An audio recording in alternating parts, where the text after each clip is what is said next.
I'm kind of excited today because this is the first Ferrari I've ever actually got to drive. It's not just a Ferrari, it's a V12 Ferrari.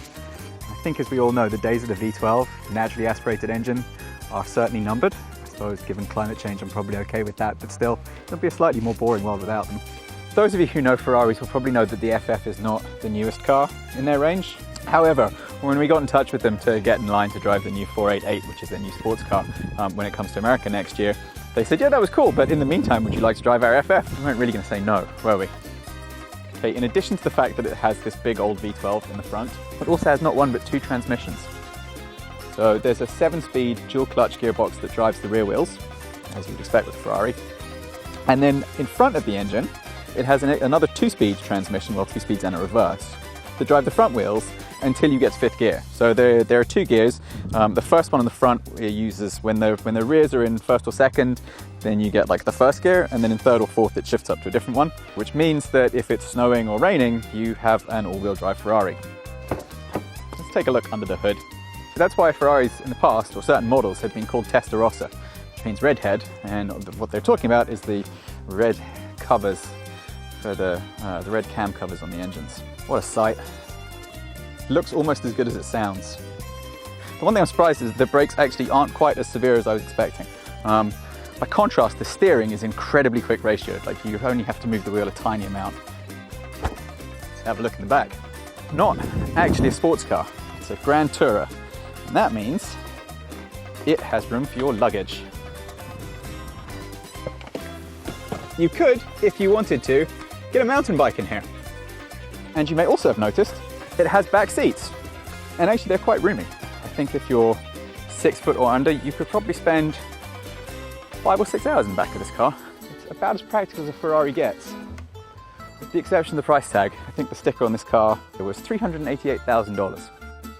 There's this really cool sort of split level diffuser at the back here. Ferrari have learnt a lot from their F1 days.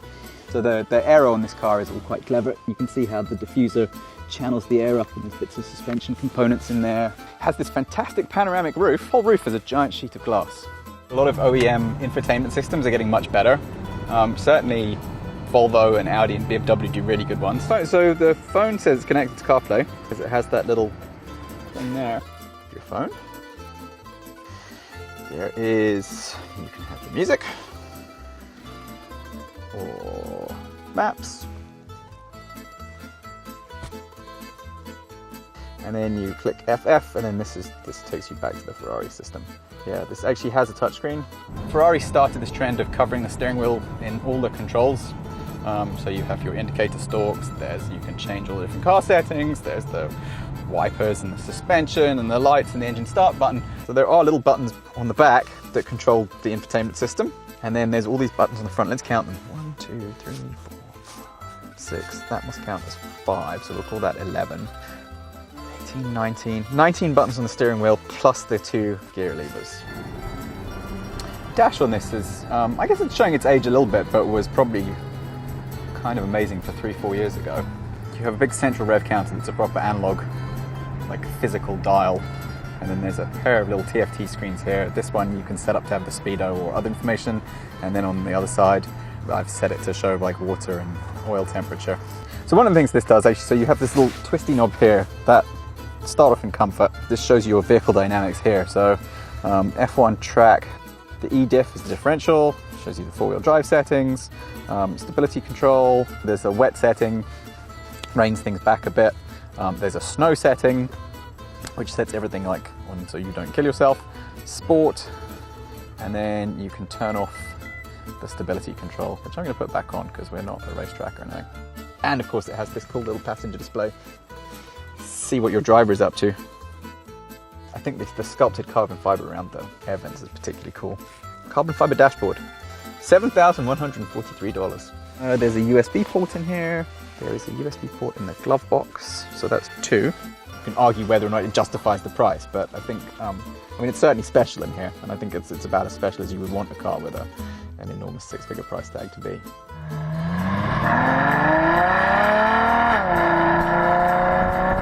Yeah, it's not nearly as obnoxious an exhaust as the Lamborghini.